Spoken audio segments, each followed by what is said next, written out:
growing Jamaica's economy is always on the table for discussion. Senator Auburn Hill is the Chief Executive Officer of the Economic Growth Council, and he'll break it down for us. Good morning, Senator. Morning, Welcome Senator. to Smile Jamaica. It's morning Nice time. to be back with you. I was, in preparing for this, one of the things that hit me was the fact that it was suggested that you suggested, and I think maybe you'll correct me, that if we have Jamaicans working class 2-3 jobs, it will help the economy. And the way it was written, I kind of went, huh? I didn't understand, but I'm not certain that's exactly what you said. I was speaking at the PSOJ President's Breakfast, and in fact what I was saying then, and I've said elsewhere, is that probably 2 generations of Jamaicans have never had the privilege of having 3 job offers on their desks. In other words, when the economy is growing, you will have many people coming to you to say, come and work with me. Right. You then have options to choose. What we have had for the past 35, 40 years is that we've had little or no growth. So the person who has a job has to hold on to it. The boss has all the cards in his or her hands. What I'm saying is economic growth will give Jamaicans who are workers in businesses options that they don't now have. And that's I want to get to the place where we're growing at such a sustained speed and rate that people will say, we have an accountant here are 3 offers for you. Right. You have an IT person. That was the point I was Right, making. right. But it got us to this conversation. Yeah, which makes a little bit more sense. Why are we not there, though? Why are we not there is a very good point. What we've done over the past same period of time, 30, 40 years, is we've borrowed more than we have earned. And you've lived here, grown up here. I've been in and out of the country. But we used to make a grand announcement that we borrowed so many more tens of hundreds of millions at this price. At that period of time, you never heard a conversation about growth.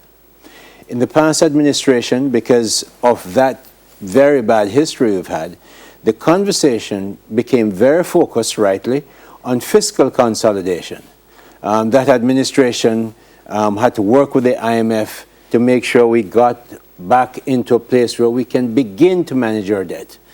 But issue of growth never occurred. Through that period of time, I constantly wrote that the administration needs to get to growth because the IMF program is never going to get it to growth. They want to get paid. Essentially, the IMF is a bank, and it's looking after its banking friends to get back their money. Right. At the cost of taxpayers, because the government then had to put on about $60 billion of new taxes on Jamaicans to pay that. So we said, unless you grow, you're not going to get to the place where you can get out of that debt and live prosperously. And I think we're at that stage now where the conversation, for sure, the Economic Growth Council, led by Michael Leachin, and his target at 5 and 4 has completely changed the conversation, where you hear a lot of people, newspapers, your media houses, saying growth is very important. Yep. It's important, but is it plausible? Because if you have to pay a debt, you have to pay a debt. So how do we balance both things, paying the debt and growing at the same time? Part of what you have to do is making sure that I would have preferred if negotiations had gone a different way from how we arrived at the IMF, but that's where we are. This is what I would have preferred. We took 2.5, 3 generations to build up that debt. And we're now looking to pay it back in 13, 15 years, or bring it down to a level where it should be. Now, I'm a banker for well over 30 years, and I know that when a client has a problem, it's useless for me to shorten the payment period and raise the interest rates, or at least not reduce the interest rates. What I have to do to get you out of that problem is that admit that when I was lending the money, I probably made a mistake, or circumstances changed so dramatically that I can't expect you to pay the way that you used to pay or pay the interest rates you used to pay. We haven't really done that. But is the IMF that flexible?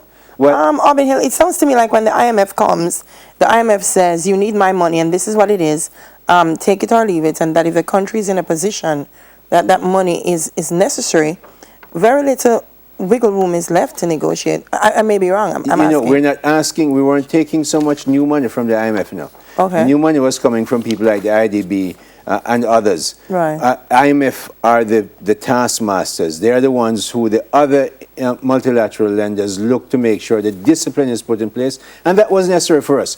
But even in that negotiation, you can say, look, if you're going to help me out of this, you're going to have to help me to make sure I have some money to grow with.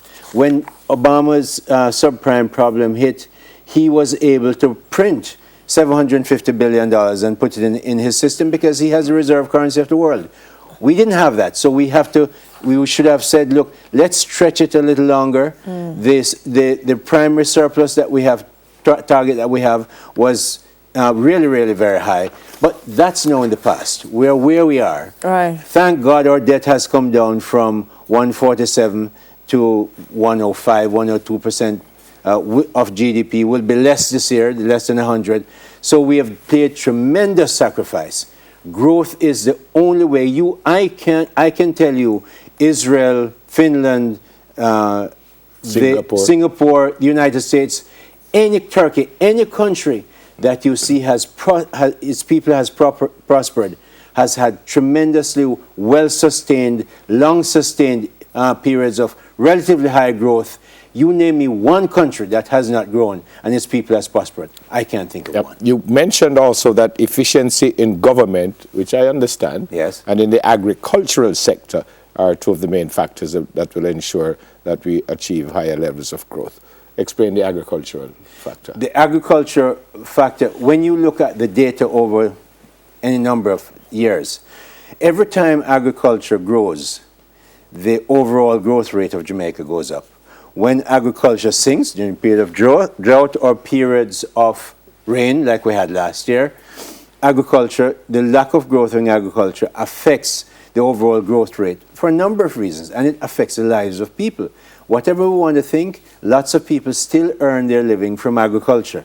We need to then move to a place where we, as when we visited with Prime Minister Holness to Israel, you see covered agriculture, really extensively. That's greenhouse stuff. We cannot control the weather with just open farming like that. We have to have water. The Prime Minister has made it clear, for better or worse. I have chaired both the NIC and the National Water Commission. Water is at the top of the growth triangle, housing, energy being the other ones. Agriculture is so key, but we need to move to covered agriculture, we need to move to agro-processing, and we need to move to agriculture storage, where Jamaican investors have not gone before. The EGC and the PSOJ are trying to get Jamaican investors to say, look, go make storage houses, cold storage houses, so that when the hotels want the stuff and the season is done, them can still get it. There's a school of thought, Alvin Hill, that I'm trying to find the best way to put it, that numbers can reflect a growth in economy, but that does not necessarily reflect prosperity at all levels of society. You sound like an economist. Wonderful question. I tell you why it is so important. If you remember, when Prime Minister Andrew Holness came to power, he set up and took to himself the Economic Growth and Job Creation Ministry. Right. Because you can have 8 rich people, have big businesses, and we know the names. Who can get richer easy?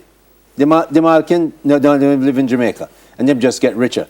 If we don't make sure ordinary people get jobs, and good jobs, which is why agriculture is important, which is why the investment, foreign direct investment is important.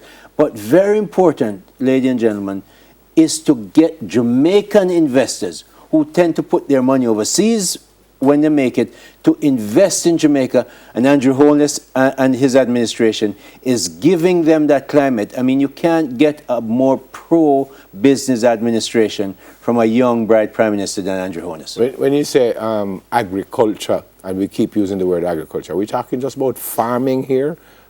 If you notice, I talked about and farming in all sorts, right, whether it's animal farming, but a lot of, let's take, I'm glad you asked that question, because we import about 850 million US dollars, the last figures I have, of food into this country.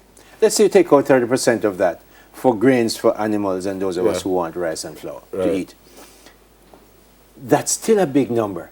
In other words, I don't have to go and look at a market in Costa Rica or the United States or Britain. The market is here because we're importing it. So the import substitution through different and better agricultural practices that we can get from Israel, India, United States, Canada, wherever we get it from, and more and better storage facilities. Storage is so key because when you have the mangoes coming and it flood the place in June and July, and you don't agro-process them to keep them for the period in November and December when the tourists do come, you're going to lose it. Yeah. And the same thing you have to do. So we have with other crops. So we have to look at agro-processing and storage, and the investment cannot just come from overseas. There are tremendous business opportunities in Jamaica. What about entrepreneurship? There's been a lot of discussion about telling SMEs that, you know, it's a great climate, be innovative, be creative.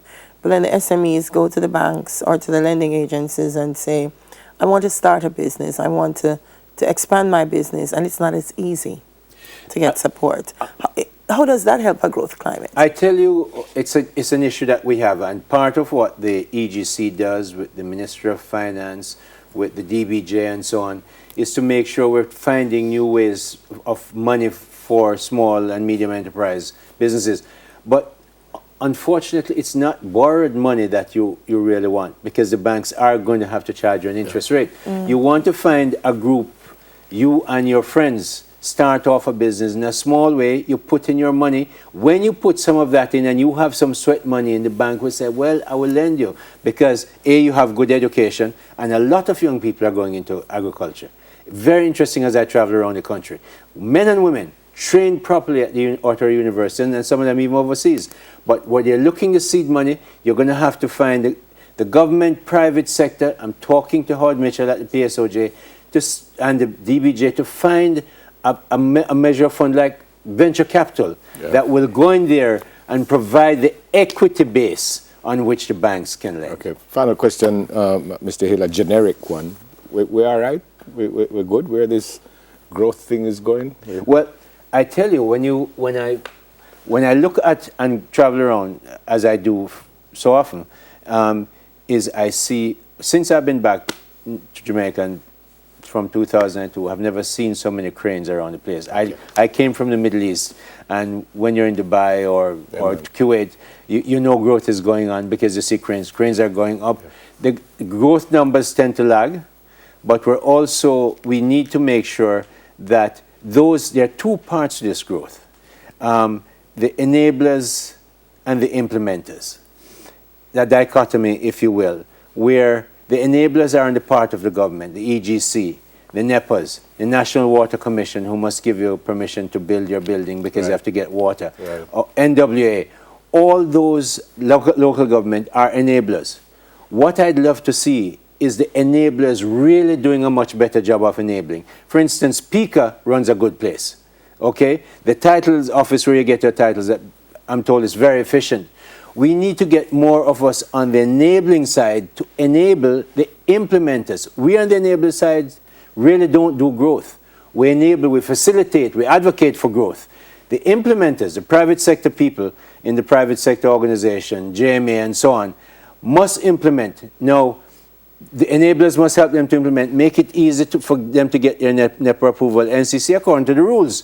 But make it easy. But the implementers must step up and invest. And very often, they tend to think of trading only, not manufacturing, not helping farmers to store their stuff. And I think that's where the mindset has to change between the enablers and the implementers.